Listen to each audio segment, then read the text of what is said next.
जर मी तुम्हाला सांगू की इथून महाबळेश्वरची जी धूमलेख आहे ती मला बघायला भेटते, तर तुम्ही... नमस्कार मित्रांनो, आपलं स्वागत आहे नुसतं भटकंतीच्या एपिसोड 3मध्ये. आणि दुसऱ्या एपिसोडला खूप खूप प्रेम दिल्याबद्दल खूप खूप आभार. तर सध्या आपण आहोत भोर तालुक्यातल्या श्री केंजलगड किल्ल्याच्या पायथ्याशी. आणि आज आपण या एपिसोडमध्ये पाहणार आहोत की केंजलगड किल्ल्यावरती कसं पोचता येतं आणि केंजलगड किल्ल्याचा हा प्रवास आपला कसा होतो. चला मग बघूया.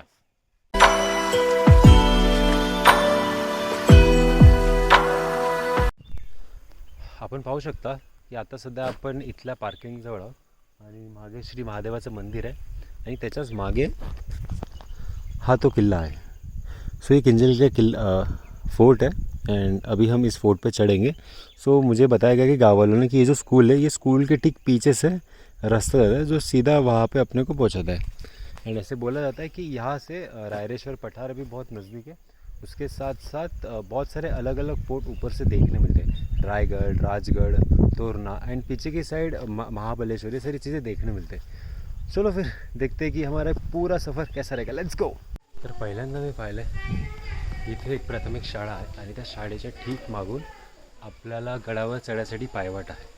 तर माझ्या मागे पाहू शकता ही शाळा आहे आणि शाळेच्या ठीक मागून ही पायवाट सुरू झाली आहे केंजलगडावर जायला. तुम्ही पाहू शकता सुंदर अशी 7 वर्षांनी एकदा आलेली कारवी आपल्या डोळ्यासमोर आहे.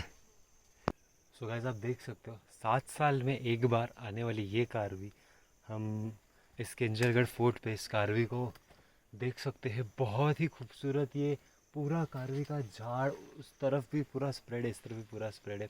सो बहुत ही अच्छा लग रहा है कि ऐसे कारवीज को हमें देखने का मौका मिल रहा है. मित्रांनो तुम्ही बघू शकता एवढ्या भारी इथे कारवीचे फुलं आलेले आहेत. खूप सुंदर असं दिसतंय, खूप जास्त सुंदर आहे. मला तर एवढं भयंकर आवडले ना, मी तर तुम्हाला रेकमेंड करेल हा हिडन स्पॉट. खूप खूप जास्त अमेझिंग आहे.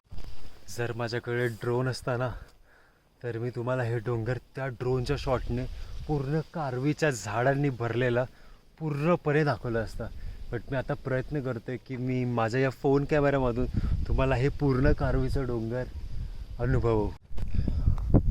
गाइस हम इस पहाड़ के इस फोर्ट के चोटी पे तो पहुंच गए, बट सीन ऐसा हो गया कि हम इसके बैक साइड पे आ गए.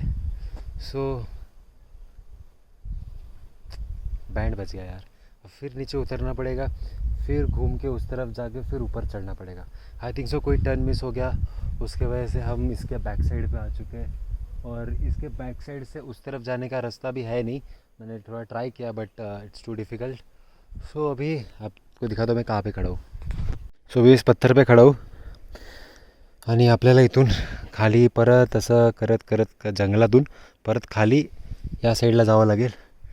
आणि हा आपण डोंगरच्या चुकीच्या जागेवर आलेलो आहोत. गड बरोबर आहे बट रस्ता चुकला आहे आपला. चला मग परत खाली उतरूया. लय अवघड होतं या रस्त्यावर चढणार आहोत आता परत चढ.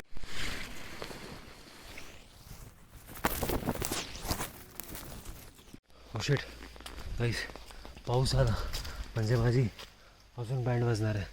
कारण की अजून खाली नाही बसलो आहे मी. त्याच जागेवर गोल गोल गोल गोल गोल गोल फिरतो आहे. मला आता लवकरात लवकर खाली पोचायचा रस्ता शोधावा.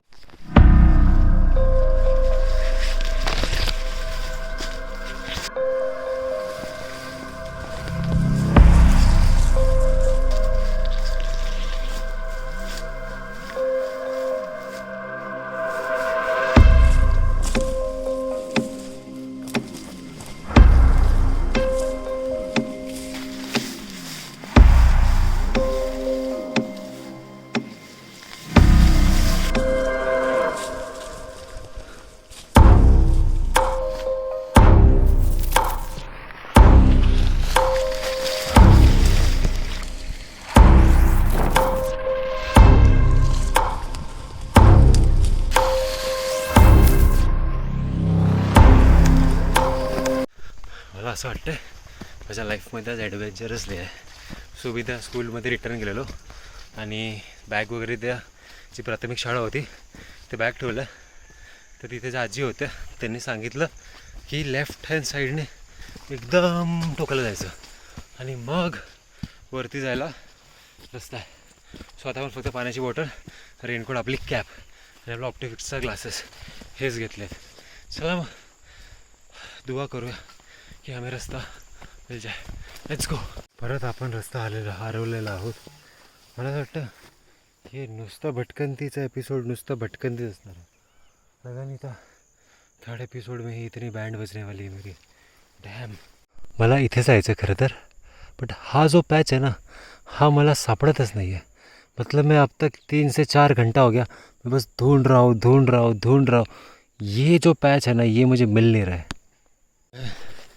बहुत ज़्यादा थक चुका हूँ बिकॉज सुबह सिर्फ मिसल पाव खाया था एंड अभी दोपहर के 2 बज रहे हैं.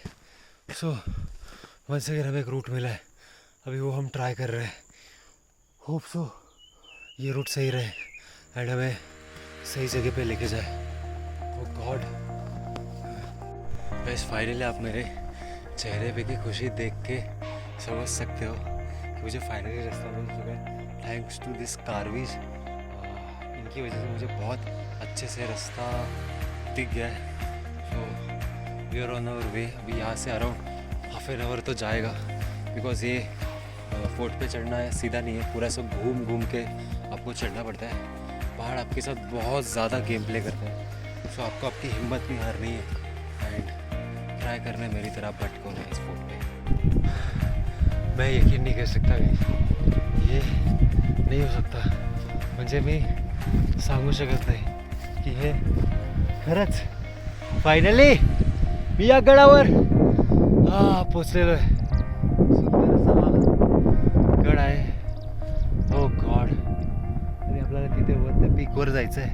आपण याच्या मागे या पीकवरती आणि जाऊया, फिरूया आणि मग तिथे ॲड करोगे अगर मैं ये बोलूँगा मेरे ठीक पीछे धूम लेक. ये देखो ये पूरी धूम लेक है एंड फोकस कर दो. इसके ठीक पीछे वहाँ पे कमलगढ़ करके है.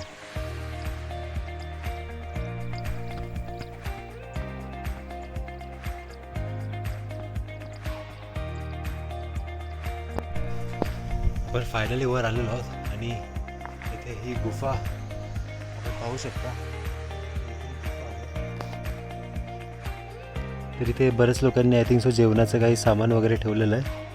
तर जे पर्यटक येत असतील ते या गुफेमध्ये राहत असतील, कारण की आहे तर तशी बरीच मोठी गुफा आहे. इथे राहायला बरेच जण इथे थांबू शकतात, स्टे करू शकतात. तर आपण आता पुढे पायरीकडे चाललेलो आहोत. आपल्या ठीक मागे पायऱ्या दिसतात आहे वरती गडावर जायला. तर आपण पायऱ्या दाखवतो तुम्हाला. पाहू शकता या पायऱ्या आहेत ज्या आपल्याला वरती गडावरती घेऊन जातील. या पायऱ्या आहेत ज्या अजून पण खराब नाही झालेल्या आहेत. तशा तर तशा आहेत ज्या आपल्या छत्रपती शिवाजी महाराजांनी बनवलेल्या आहेत. आणि आत्ता जे या काळाचं जे कन्स्ट्रक्शन आहे ते किमान 20 वर्ष 15 वर्षे टिकत. तर आपण या गोष्टीतून काहीतरी शिकलं पाहिजे. काहीच पूर्ण ढगावर आलेलं तुम्ही पाहू शकता. पूर्ण क्लायमेट एकदम पूर्ण क्लायमेट एकदम हो हो हो हो हो. हा क्लायमेट पहा.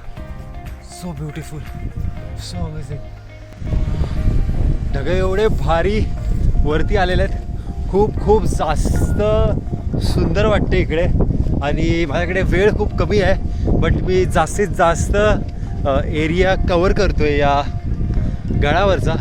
सो आपण गडाच्या दुसऱ्या दिशेला आता जातोय आणि तिथून बघूया की तिथून कसं दृश्य दिसतंय. या बाजूला जिथून महाबळेश्वरची धूम लेक दिसते ती खूप जास्त ब्युटिफुल दिसते. मी तर तुम्हाला नक्कीच सांगेल की प्लीज एकदा तरी या जागेला तुम्ही व्हिजिट द्या. आपण पाहू शकता हे केंजलाई देवीचं खूप छान असं जुनं मंदिर आहे.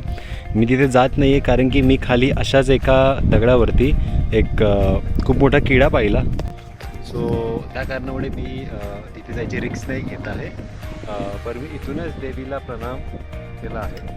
तो आता थोडासा कन्सर्न आहे की आपण इथून लवकरात लवकर एरिया कवर करून निघूया. माहीत नाही आजूबाजूला अजून काही असू शकतं. तुम्ही पाहू शकता एवढं सुंदर है म्हणजे इतना ज़्यादा ब्यूटीफुल है, पूरे बादल ऊपर आ चुके हैं एंड लिटरली अभी पीछे का एरिया देखो जहाँ से हम आज रिवर्स जो रिवर्स वॉटरफॉल हमने जो मॉन्सून में देखा था वो सब दिख रहा है. खूप खूप जास्त ब्युटिफुल आहे सगळं काही. आणि या धुकाच्या ठीक मागे महाबळेश्वर आहे. सो तुम्ही समजू शकता त्या कारणामुळे ते किती भयंकर सुंदर असं दृश्य झालेलं आहे. खूप खूप सुंदर दृश्य आहे.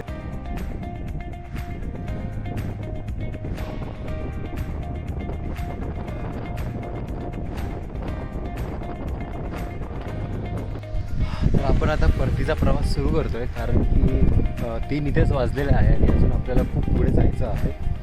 सो मग खूप भारी दृश्य इथे अजून पण माझं मन नाही होतं जायचं. पण तुम्ही पाहू शकता खूप जास्त धुकं आलं आहे, त्याच्यामुळे माझं अंग खूप जास्त ओलं होतं. सो लवकरात लवकर आता या धुक्यात आपल्याला आपला रस्ता शोधायचा आहे घरी जायचा. चला मग लेट्स गो. वेदरची कंडिशन खूप खूप जास्त खराब झालेली दिसते. सो आता आपण एकदम लवकरात लवकर आपल्या घराच्या दिशेने निघतोय कारण की इथून खाली उतरायला किमान 1-1.5 तास तरी जाईल मला.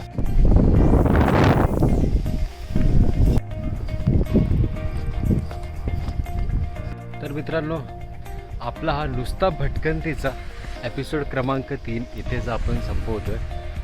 मला असं वाटतं तुम्हा लोकांना हा एपिसोड आवडला असेल आणि खूप जास्त थ्रिलिंग मजा इथे केलेली आहे मी. अँड मी रेकमेंड करेल सर्वांना की नक्की या किल्ल्यावरती तुम्ही व्हिजिट द्या. कधीही व्हिजिट द्या, असं नाही की तुम्हाला कारवीमध्येच व्हिजिट द्यायचं आहे. Once again thank you so much माझे हे नुसता भटकंतीचे एपिसोड बघण्यासाठी. आणि नक्कीच मला लाईक करा, शेअर करा, कमेंट करा आणि मला सबस्क्राईब करा असेच वेगवेगळ्या जागेवरती भटकंती करण्यासाठी. तोपर्यंत पुन्हा भेटूया पुढच्या एपिसोडवर. तोपर्यंत काळजी घ्या. Bye bye.